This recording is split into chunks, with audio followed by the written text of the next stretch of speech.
Everyone, welcome to SSC compiler. मैं श्वेता आप सभी का स्वागत करती हूँ अपने यूट्यूब चैनल एसएससी कंपाइलर में। तो चलिए स्टार्ट करते हैं आज का सेशन। तो आज का जो मैं सेशन लेके आई हूँ वो है डिस्काउंट थ्योरी। आज हम लोग पढ़ने वाले हैं कि ये डिस्काउंट होता क्या है। तो डिस्काउंट जो मैंने यहाँ पे लिखा हुआ है, इसका मतलब जब कोई दुकानदार जैसे किसी टी शर्ट पे उसने 400 रुपीज अंकित किया हुआ है, यानी उस पे उसने अपना एमआरपी प्राइस, मार्क प्राइस उतना लिखा हुआ है। जैसे कि एमआरपी मैंने बोल दिया कि किसी दुकानदार ने एमआरपी प्राइस 400 रुपये 400 रुपीज उसने अंकित किया हुआ है और वो बोल रहा है कि मैं इस पे आप सभी को 20% का डिस्काउंट देने वाला हूँ। तो आप सभी को वो मतलब वो जो राशि है वो कितनी घट के हो जाएगी, कितने में वो आपको मिलने वाली है। तो यहाँ पे उसने बोल दिया कि मैं इस पे डिस्काउंट जो देने वाला हूँ वो 20% का है, यानी वो हम लोग को 20% का डिस्काउंट देने वाला है। ठीक है, तो मैं आप सभी को जो थ्योरी पढ़ाते आ रही हूँ परसेंटेज से लेके यहाँ तक, जो कि हम लोग का परसेंटेज का क्लास 2 निकल चुका है। उसके बाद प्रॉफिट एंड लॉस भी हम लोग का कंप्लीट हो चुका है। अब हम लोग पढ़ रहे हैं डिस्काउंट। तो डिस्काउंट यहाँ पे जो 20% का बोला जा रहा है, इसको मैं कैसे लिखूंगी 20% को, क्योंकि मैंने आप सभी को चार्ट लिखवा रखा है कि 20% का जो वैल्यू हो जाता है वो हो जाता है 1/5। और मेरा मार्क प्राइस कितना है, मार्क प्राइस है 400। तो मुझे डिस्काउंट कितने की मिल रही है, अभी मुझे डिस्काउंट निकालना है। तो मैं आप सभी को बता दूं कि जैसे profit percent and loss percent हम लोग सिर्फ सीपी पे कंसीडर करते थे, वैसे ही यहाँ पे अगर हम लोग को डिस्काउंट कंसीडर करना होगा तो सिर्फ हम लोग एमआरपी पे यानी अंकित मूल्य पे उसको हम लोग कंसीडर करेंगे। ठीक है, हमेशा अंकित मूल्य पे इस पे हम लोग को मतलब फोकस करना है इस चैप्टर में, सिर्फ अंकित मूल्य। क्योंकि जैसे कि उसमें सीपी पे हम लोगों ने फोकस किया, ज्यादातर क्वेश्चन सीपी से ही सॉल्व हो रहे थे, वैसे ही इसमें मार्क प्राइस से क्वेश्चंस को सॉल्व किया जाएगा। ठीक है, तो मैंने 20% को 1/5 लिख दिया, क्योंकि मैंने आप सभी को परसेंटेज पढ़ा रखा है। ठीक है, मैंने उसमें यहाँ पे आप सभी को सिखाया हुआ है। तो एमआरपी मेरा 400 है, तो मुझे पता करना है कि यहाँ पे डिस्काउंट जो है मुझे कितनी की मिल रही है और उसके बाद जो प्राइस घटेगी वो कितनी हो जाएगी और मुझे कितनी की वो वस्तु प्राप्त होने वाली है। ठीक है, तो यहाँ पे मैं पहले निकाल देती हूँ कि डिस्काउंट कितने की मिल रही है। ये तो डिस्काउंट परसेंटेज है, तो डिस्काउंट रुपये में कितने, मतलब हम लोग को कितने रुपये की डिस्काउंट मिल रही है। तो अंकित मूल्य तो हमारा 400 रुपीज है और यहाँ पे जो 20% है मैंने उसको 1/5 लिखा हुआ है। ठीक है, तो जब मैं इसको कट करूंगी तो ये आ जाएगा 5 8 40, यानी 80 रुपये। 80 रुपये की हम लोगों को डिस्काउंट मिल रही है।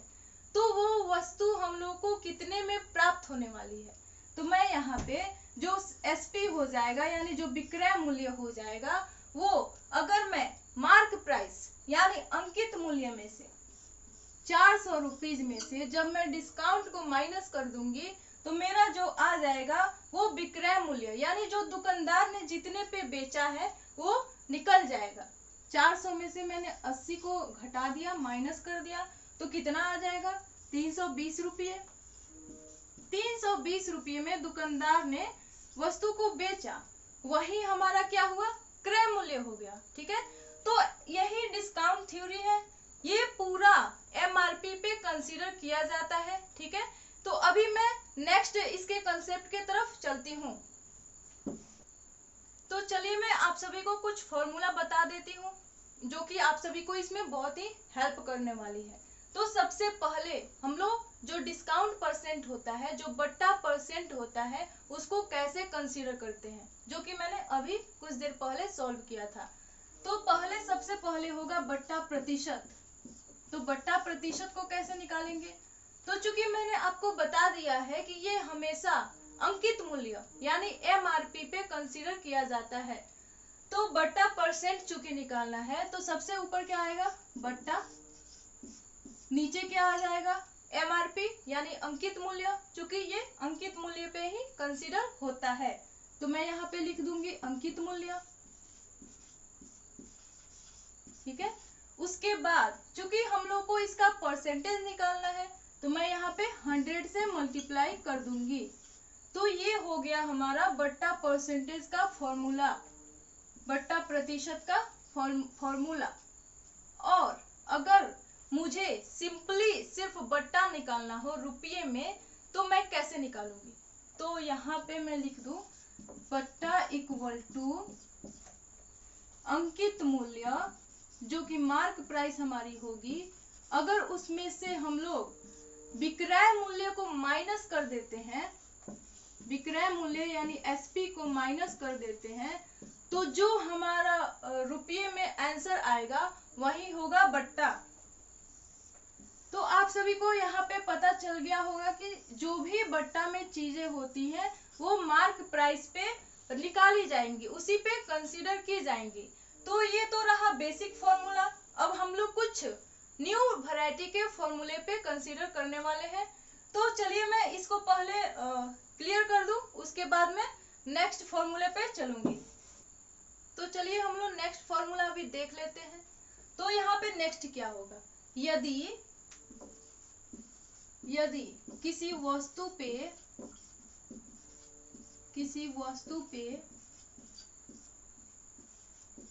D% की छूट दी जाती है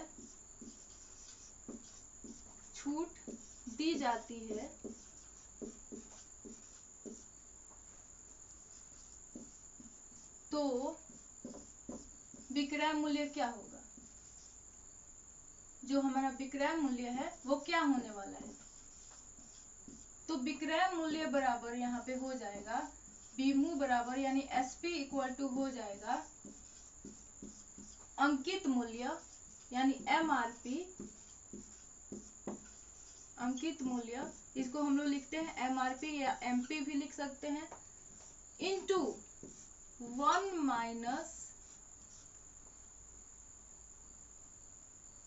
माइनस डी डिवाइडेड बाई 100। ठीक है, ये हो गया हमारा फॉर्मूला।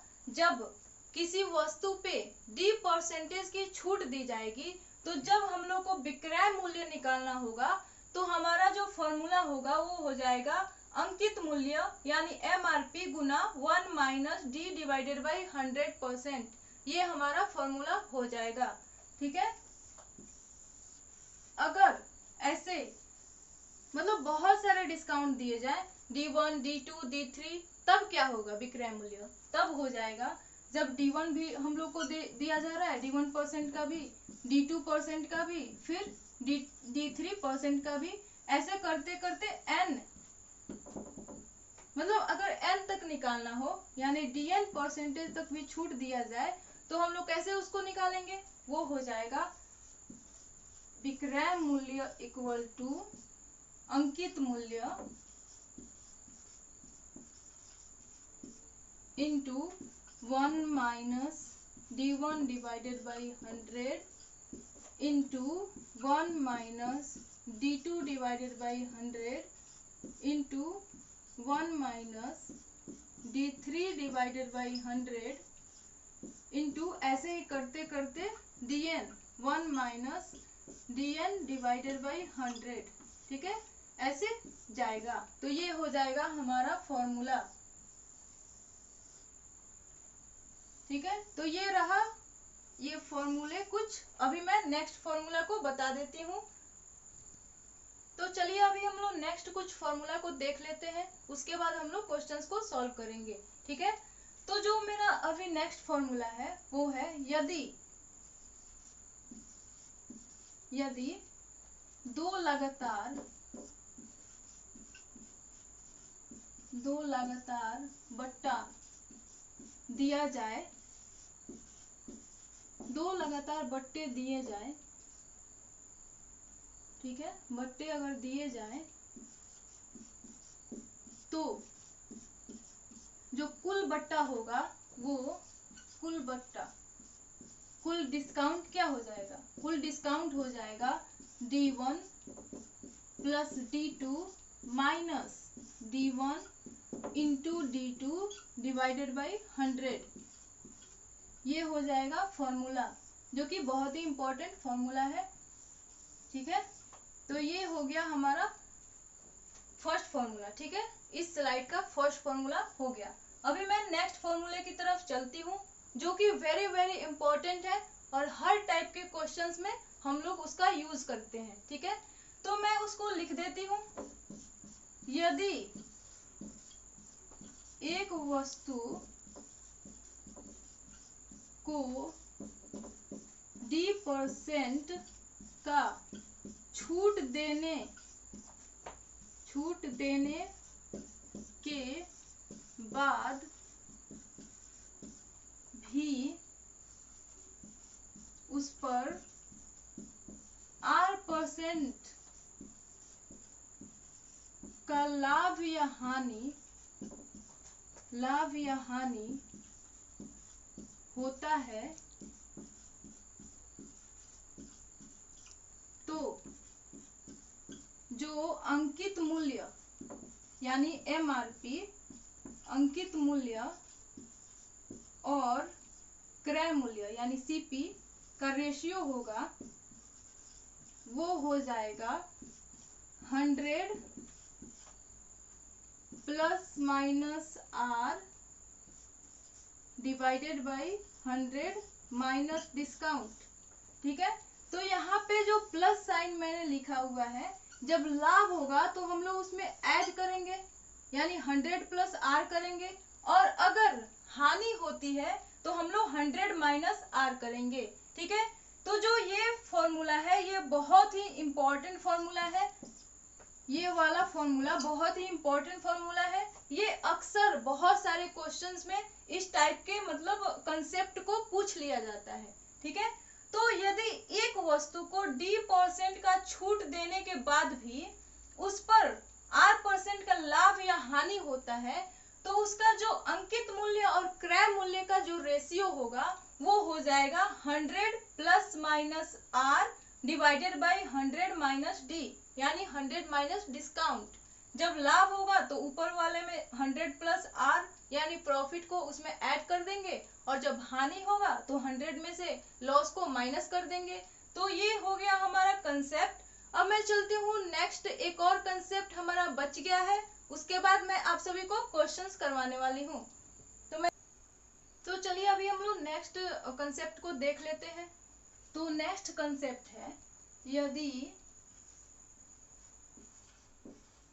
यदि एक वस्तु पर R% की छूट देने पर भी R% का लाभ होता है,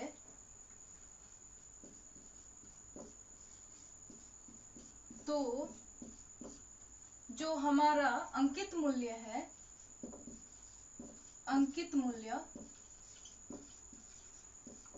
मूल्य वो क्रय मूल्य से, अंकित मूल्य क्रय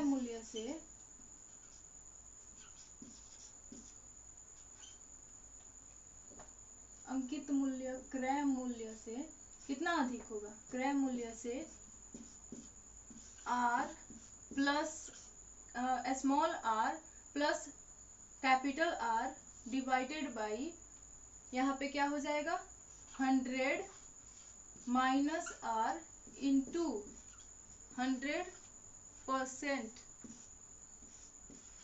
ठीक है, यदि एक वस्तु पर R% की छूट देने पर भी R% का लाभ होता है, तो अंकित मूल्य क्रय मूल्य से R plus R divided by 100 minus R into 100% ज्यादा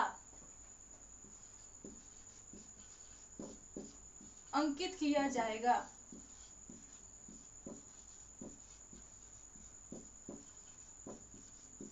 ठीक है, तो फॉर्मूला बहुत ही यूजफुल है। ठीक है, अब मैं आपको बता देती हूँ कि अगर लगातार 3 छूट दिया जाए D1, D2, D3, तो उसको हम लोग मतलब एक कुल टोटल बट्टा में बदलने के लिए क्या करते हैं। ठीक है, तो अगर मुझे D1% की छूट मिल रही है, फिर D2% की छूट मिल रही है, फिर D3% की छूट मिल रही है, तो अगर मुझे इसको टोटल छूट निकालना हो कि ये जो तीनों मिलाकर कितनी छूट मुझे मिल रही है, तो उसको हम लोग कैसे निकालेंगे। तो चलिए जानते हैं इसको।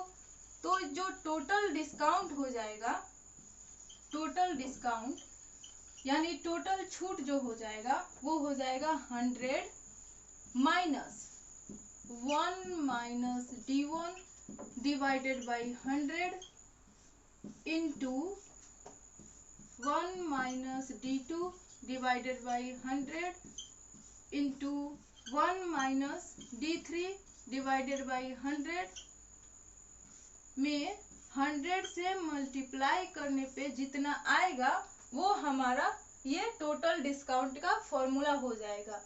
आई होप आपको उधर नहीं दिख रहा होगा, मैं इधर इसको लिख देती हूँ। 100 माइनस यहाँ पे मैंने जो लिखा हुआ है मैं इसको यहाँ पे लिख दे रही हूँ। D1 डिवाइडेड बाई 100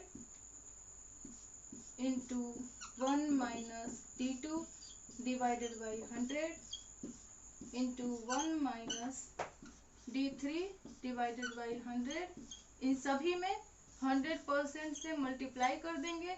इसके बाद जो टोटल डिस्काउंट आएगा वो हमारा आंसर हो जाएगा। ठीक है, तो ये थे हमारे आज के कुछ फॉर्मूलाज प्लस कंसेप्ट्स। अब हम लोग क्वेश्चंस को सॉल्व करते हैं। तो चलिए हम लोग अभी क्वेश्चंस को सॉल्व करते हैं। ठीक है, तो मैं पहले इस क्वेश्चन जो है पहला क्वेश्चन, इसको मैं सिंपल लेके आई हूँ ताकि आप सभी को मैं कंसेप्ट को बता सकूं कि इस चैप्टर में आखिर कंसेप्ट कैसे लगने वाले हैं और कैसे हम लोग क्वेश्चंस को इजीली सॉल्व कर सकते हैं बिना किसी देरी के। ठीक है, तो पहला जो मेरा क्वेश्चन है वो है, एक पंखे का अंकित मूल्य 150 रुपये है, उस पर 20% छूट देने पर उसका विक्रय मूल्य कितना हो जाएगा। हम लोग को उसका विक्रय मूल्य निकालना है। क्योंकि मैंने आप सभी को बताया कि जैसे हम लोग प्रॉफिट परसेंट या लॉस परसेंट में सीपी पे हम लोग उन दोनों को कंसीडर करते थे, वैसे ही डिस्काउंट में हम लोगों को अगर डिस्काउंट को कंसीडर करना है तो हम लोग बिना अंकित मूल्य के उसको कंसीडर नहीं कर सकते। ठीक है, तो चलिए मैं इसको बताती हूँ कि इसको कैसे सॉल्व करना है इजीली। ठीक है, तो मेरा यहाँ पे अंकित मूल्य दे रखा है MRP। मैंने अंकित मूल्य को क्या लिख दिया, MRP। ये हो गया 150 रुपीज। ठीक है, मेरा अंकित मूल्य हो गया 150 रुपीज। और मुझे क्या दे रखा है, उस पर 20% छूट देने पर उसका विक्रय मूल्य कितना हो जाएगा। तो जो 20% छूट की बात की गई है, तो मैं यहाँ पे 20% को कैसे लिखूंगी, इसको मैं लिखूंगी 1/5। ठीक है, और मैंने आपको जैसे कि बताया था कि अगर हम लोग को 20% का लाभ हो रहा है, यानी 20% का जो हम लोग को प्रॉफिट हो रही थी, वो उसको हम लोग कैसे लिखते थे, 20% को 20/100, यानी मैं इसको रेशियो में चेंज करूँ तो 1/5। और जो मेरा नीचे वाला पोर्शन होता था, ये जो 5 है, मैं इसको क्या कंसीडर करती थी, मैं करती थी इसको सीपी। और ये ऊपर वाला पोर्शन क्या था, जो कि प्रॉफिट हो रहा है, तो ये प्रॉफिट का रेशियो था। ठीक है, और मैं इसका एसपी कैसे निकालती थी, ये तो हो गया प्रॉफिट का रेशियो। और जब मुझे एसपी निकालना था, यानी मुझे जब विक्रय मूल्य निकालना होता था, तो मैं कैसे निकालती थी, सीपी और प्रॉफिट को जोड़ती थी, उसके बाद मेरा एसपी आता था यानी विक्रय मूल्य आता था, जो कि कितना हो जाएगा 5+1 यानी 6 रेशियो। तो वैसे ही जो सेम कंडीशन है वो इस क्वेश्चन में लागू होने वाला है। ठीक है, तो मैं इसको इजीली सॉल्व करने के लिए इस कंसेप्ट का यूज करने वाली हूँ। तो चूंकि 20% इक्वल टू हो जाएगा 1/5। ठीक है, तो ये जो नीचे वाला पोर्शन है, जो ये 5 है, हम लोग इसको क्या कंसीडर करेंगे, चूंकि डिस्काउंट हमेशा MRP पे यानी अंकित मूल्य पे कंसीडर किया जाता है, तो ये जो नीचे वाला हमारा 5 रेशियो है, ये क्या हो जाएगा, ये MRP यानी अंकित मूल्य का रेशियो हो जाएगा। और जो ये ऊपर वाला है जो कि 1 है, ये किसका रेशियो हो गया? ये हो गया डिस्काउंट का रेशियो। जो दे रखा होता है हम लोग उसी को ऊपर वाले को कंसीडर करते हैं, ठीक है। तो ये हो गया डिस्काउंट का रेशियो, ये हमारा हो गया डिस्काउंट का रेशियो। अगर मुझे यहाँ से विक्रय मूल्य को निकालना है, मुझे यहाँ से एसपी निकालना है, तो मैं कैसे निकालूंगी? मैं एमआरपी में से जब डिस्काउंट को माइनस करूंगी तो मेरा एसपी आ जाएगा।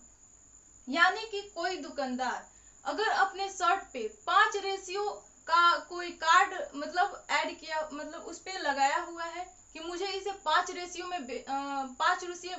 में मुझे बेचना है, और फिर बाद में 1 साल के बाद वो उस पे 1 रेशियो का डिस्काउंट दे देता है, तो वो जो बेचेगा वो कितने में बेचेगा?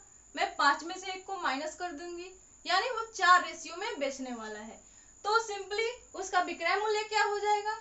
मैं 5 रेशियो में से 1 रेशियो को माइनस कर दूंगी तो 4 रेशियो हो जाएगा, यानी विक्रय मूल्य मेरा कितना आ गया? 4 रेशियो। और हम लोग को क्या निकालना है? विक्रय मूल्य ही निकालना है, ठीक है। तो जो निकालना होता है हम लोग उसको पहले कंसीडर करते हैं। तो मैंने विक्रय मूल्य का रेशियो निकाल दिया, और मुझे यहाँ पे एमआरपी दे रखा है, अंकित मूल्य मुझे दे रखा है, और यहाँ पे मुझे अंकित मूल्य का रेशियो भी मालूम है, यानी 5 रेशियो। तो मैं किसके इक्वल करूंगी? 5 रेशियो को मैं 150 यानी 150 रुपीज के इक्वल करूंगी। तो मेरा मतलब एक जो रेशियो है उसका वैल्यू क्या आ जाएगा? उसका वैल्यू आ जाएगा 30 रुपीज। 5 से मैंने इसको काट दिया, 5 से 15, यानी और 0 से 0 गया तो यहाँ पे कितना आ गया? 1 रेशियो इक्वल टू 30 रुपीज आ गया।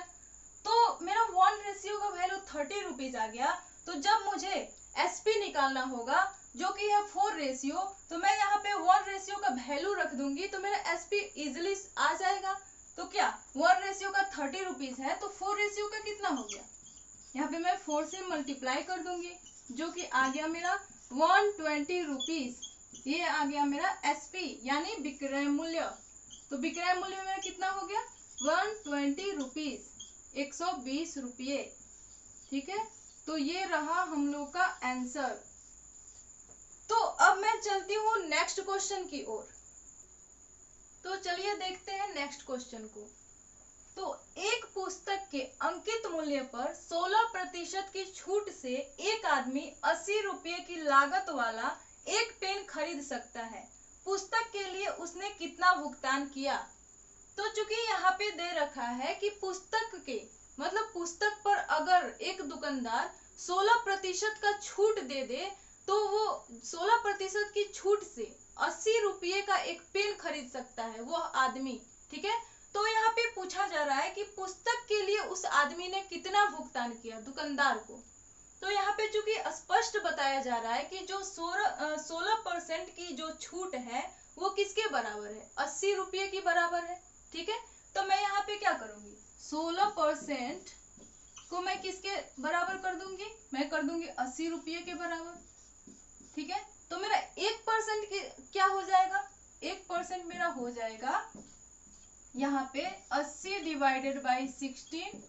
और जब मैं 100% निकालना चाहूं जो कि पुस्तक का मूल्य है, ठीक है, क्योंकि 16% का छूट मिल रहा है जो कि 80 रुपये के बराबर है, तो जो मेरा 100% मूल्य होगा वो पुस्तक के मूल्य के बराबर होगा। इसीलिए मैं 100% को निकालने जा रही हूँ, ठीक है।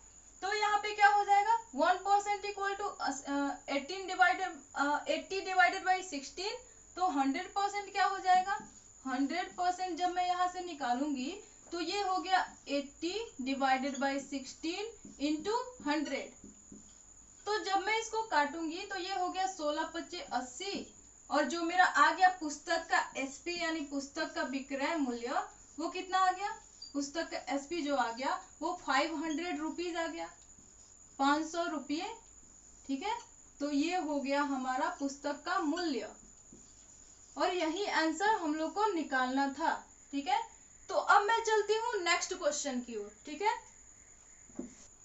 तो चलिए ये है हमारा नेक्स्ट क्वेश्चन। एक वस्तु का अंकित मूल्य 800 रुपये है, उसे मौसम समाप्ति के बाद 736 रुपये में बेचने का प्रस्ताव है, तद अनुसार प्रस्तावित छूट कितनी है? तो हमें प्रस्तावित छूट परसेंटेज निकालना है। ठीक है, यहाँ पे परसेंटेज छूट गया है, प्रस्तावित छूट परसेंटेज कितनी है? तो चूंकि यहाँ पे अंकित मूल्य दे रखा है और बेचने का कीमत भी दे रखा है, यानी अंकित मूल्य और विक्रय मूल्य दोनों हम लोगों के पास है और हम लोग को छूट निकाल के उसके बाद उसका छूट परसेंट निकाल देना है। तो यहाँ पे मैं लिख दूं एमआरपी कितना है, अंकित मूल्य कितना दे रखा है 800 रुपये, उसके बाद एसपी यानी विक्रय मूल्य कितना दे रखा है 736। जब मुझे छूट निकालना है यानी डिस्काउंट निकालना है, डी मुझे निकालना है, तो क्या होता है जब मैं एमआरपी में से एसपी विक्रय मूल्य को माइनस करती हूँ तो मेरा क्या आता है, छूट आता है। तो यहाँ पे क्या हो जाएगा 800 माइनस 736, जो कि क्या आ जाएगा, जब मैं इसको माइनस करूंगी तो 64 रुपीज मेरा क्या आ गया, डिस्काउंट आ गया। अब मुझे डिस्काउंट परसेंट निकालना है, तो डी परसेंट क्या हो जाएगा, ये हो जाता है D divided by M R P into 100। तो जब मैं यहाँ पे वैल्यू रखूंगी, जो कि मेरा डी कितना आया हुआ है 64 रुपीज, एम आर पी कितना है यहाँ पे 800, और मैं यहाँ पे 100 से मल्टीप्लाई कर दूंगी। तो जब मैं इसको कट करूंगी तो क्या आ रहा है, 2 जीरो से 2 जीरो चला गया और 8 से 8 अठाई 64, यानी जो डी परसेंट है मेरा कितना आ गया, ये आ गया 8%, यानी 8%, और यही हो गया हमारा आंसर। तो ठीक है, अब मैं इसको क्लियर करती हूँ। और तो चलिए हम लोग सॉल्व करते हैं इस क्वेश्चन को। किसी खिलौने के अंकित मूल्य पर 10% का बट्टा देने से एक दुकानदार को 20% का लाभ होता है।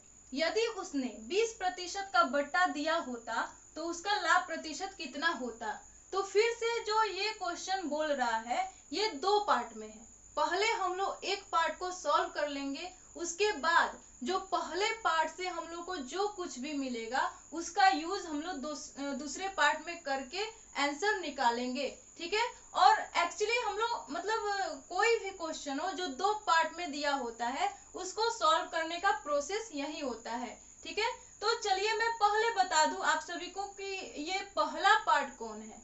तो जैसे कि किसी खिलौने के अंकित मूल्य पर 10% का बट्टा देने से एक दुकानदार को 20% का लाभ होता है। तो आप सभी को यहाँ पे मालूम हो गया होगा कि यहाँ तक जो है हमारा ये पहला पार्ट है। ठीक है, तो जब हम लोग सॉल्व करेंगे तो मैंने आप सभी को एक फॉर्मूला लिखवाया था, अंकित मूल्य डिवाइडेड बाय विक्रय मूल्य क्रय मूल्य। ठीक है, अंकित मूल्य और क्रय मूल्य वाला फॉर्मूला मैंने आपको लिखवाया हुआ था। ठीक है, तो यहाँ पे चलिए हम लोग उसका यूज करते हैं कि उसके यूज से हम लोग कैसे निकाल सकते हैं। तो सबसे पहले यहाँ पे बोल रहा है कि अंकित मूल्य पर 10% का बट्टा देने पर, यानी जो बट्टा है वो हमारा है 10%। ठीक है, 10% यहाँ पे बट्टा बोला गया है। ठीक है, और फिर बोला जा रहा है कि दुकानदार को 20% का लाभ होता है। तो हम लोग क्या है यहाँ पे लिखेंगे, हम लोग का जो फॉर्मूला था ये वाला, अंकित मूल्य एमआरपी, ठीक है, डिवाइडेड बाय जो हमारा था वो क्या था, क्रय मूल्य सीपी।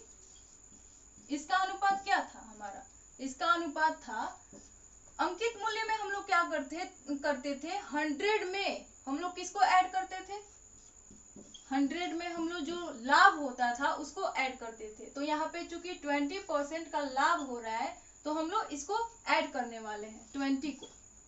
फिर 100 में से हम लोग क्या घटाते थे, 100 में से हम लोग घटाते थे डिस्काउंट को।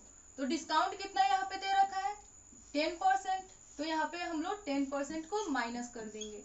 ठीक है, तो जो हमारा आएगा यहाँ से क्या आएगा, ये आ जाएगा 120 डिवाइडेड बाय 90। ये हमारा अंकित मूल्य और क्रय मूल्य का रेशियो आ गया। ठीक है, अंकित मूल्य और क्रय मूल्य का रेशियो आ चुका है पहले पार्ट से। अब हम लोग चलेंगे दूसरे पार्ट में कि दूसरे पार्ट में क्या बोल रहा है। तो यहाँ से हम लोग देखते हैं, यदि उसने 20% का बट्टा दिया होता तो उसका लाभ प्रतिशत क्या होता। यहाँ पे भी सेम कंडीशन, चूंकि यहाँ पे लाभ प्रतिशत निकालने की बात कही गई है तो हम लोग वही फॉर्मूला यूज करेंगे, ठीक है। और यहाँ से हम लोग इसको हेल्प लेंगे, इस जो हमारा यहाँ पे वैल्यू आया हुआ है ये रेशियो का, उसका हम लोग यहाँ पे हेल्प लेने वाले हैं। तो यहाँ पे जो फॉर्मूला लगने वाला है, अंकित मूल्य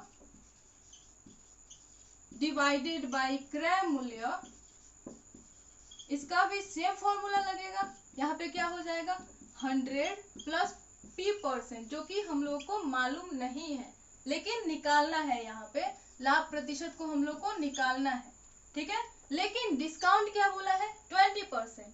तो यहाँ पे क्या हो जाएगा, 100 में से हम लोग 20 को माइनस कर देंगे तो यहाँ से क्या बच रहा है, यहाँ से हो रहा है 100 प्लस p% डिवाइडेड बाय 80।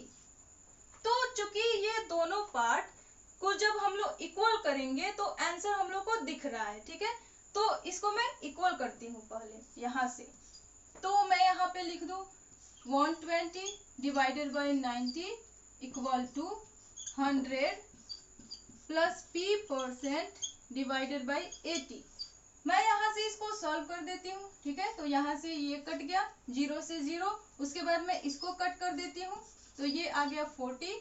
जब हम लोग इसको क्रॉस मल्टीप्लिकेशन करेंगे तो यहाँ से क्या आ गया, यहाँ से आ जाएगा ये 8 चौका 32, 320, और इधर आ गया क्या, यहाँ तो आ गया 300 प्लस 3p%, ठीक है, इतना आ गया।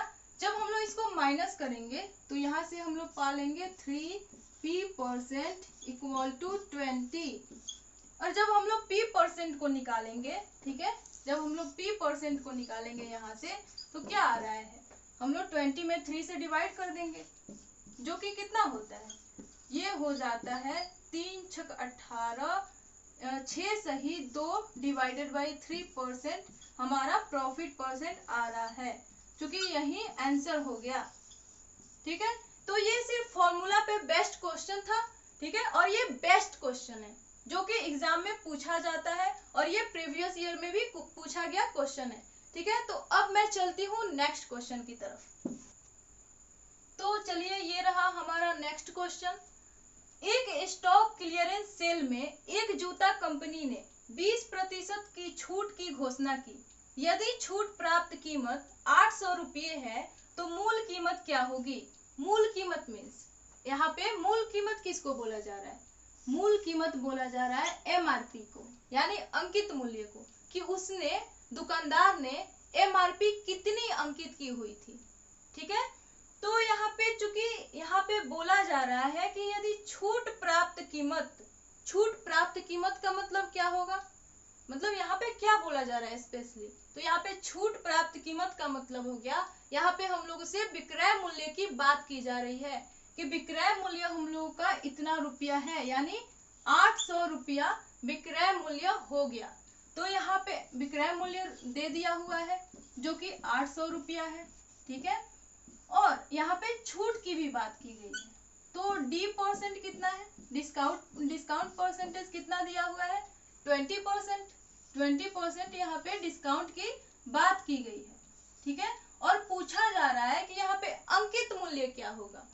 तो मैं आपको बता दूं कि जो ये डिस्काउंट परसेंट है वो अंकित मूल्य पे ही कंसीडर किया जाता है। तो यहाँ पे जो 20% दिया हुआ है इसको हम लोग क्या लिख सकते हैं, इसको लिख सकते हैं 1/5, ठीक है। 20% को हमने लिख दिया 1/5। तो जो इसमें नीचे वाला पार्ट होता है उसको हम लोग क्या कंसीडर करते हैं, उसको हम लोग मानते हैं हमेशा एमआरपी यानी अंकित मूल्य, और जो ऊपर वाला पार्ट होता है जो दे रखा होता है उसी को हम लोग कंसीडर कर लेते हैं। क्योंकि यहाँ पे छूट बोल रहा है तो जो ये 1 रेशियो है ये क्या हो जाएगा, ये हो जाएगा डिस्काउंट, ये डिस्काउंट के इक्वल टू हो जाएगा।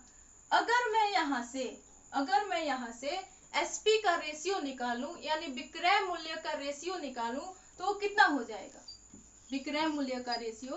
तो जब हम लोग अंकित मूल्य में से डिस्काउंट को माइनस करते हैं तो क्या आता है, हमारा विक्रय मूल्य आता है। तो जब मैं 5 रेशियो में से 1 रेशियो को माइनस करूंगी तो मेरा कितना आ रहा है, 4 रेशियो आ रहा है। वही हमारा क्या होगा, वही हमारा होगा डिस्काउंट। तो जो ये 4 रेशियो है वो हो गया, क्या आ गया, 4 रेशियो, सॉरी, जो 4 रेशियो होगा वो हो जाएगा विक्रय मूल्य, क्योंकि 1 रेशियो तो डिस्काउंट है। ठीक है, तो यहाँ पे एसपी मेरा क्या आ गया, 4 रेशियो। और यहाँ पे एसपी हम लोग को दे रखा है जो कि कितना है, 800 रुपये। और एसपी का हम लोगों ने रेशियो निकाल लिया। तो इस रेशियो को जब हम लोग 800 के बराबर करेंगे तो हमारा एक रेशियो का वैल्यू निकल जाएगा। उसके बाद जो 5 रेशियो है जो कि एमआरपी है, वहां पे हम लोग एक रेशियो से मल्टीप्लाई करेंगे तो अंकित मूल्य का वैल्यू निकल जाएगा। ठीक है, तो चलिए पहले एक रेशियो का वैल्यू निकालते हैं। तो यहाँ पे 4 रेशियो को हम लोगों ने बराबर कर दिया 800 रुपये के। ठीक है, तो एक रेशियो का वैल्यू क्या आएगा, एक रेशियो का जो वैल्यू हो जाएगा वो हो जाएगा, इसको मैं काट दूंगी अगर 4 से, तो ये आ जाएगा 200 रुपीज। ठीक है, ये मेरा आ गया 1 रेशियो का वैल्यू।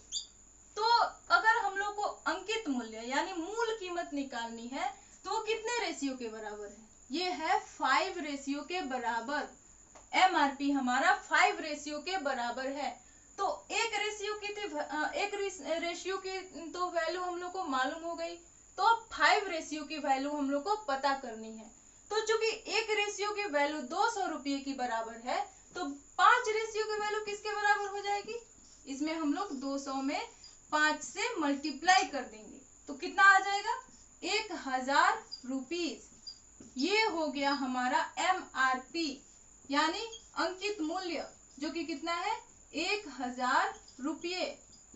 ये हो गया हमारा मूल कीमत यानी अंकित मूल्य। ठीक है, तो ये थे आज के क्वेश्चंस। अगर आपको वीडियो अच्छी लगी तो प्लीज इसको ज्यादा से ज्यादा शेयर करें अपने फ्रेंड्स के साथ, और इसको लाइक, शेयर एंड सब्सक्राइब करना ना भूलें। और साथ में ही अगर आप वीडियो का नोटिफिकेशन सबसे जल्दी पाना चाहते हो तो बेल आइकन को प्रेस करना ना भूलें। ठीक है, तो चलिए मिलते हैं नेक्स्ट वीडियो में, तब तक के लिए bye bye and take care.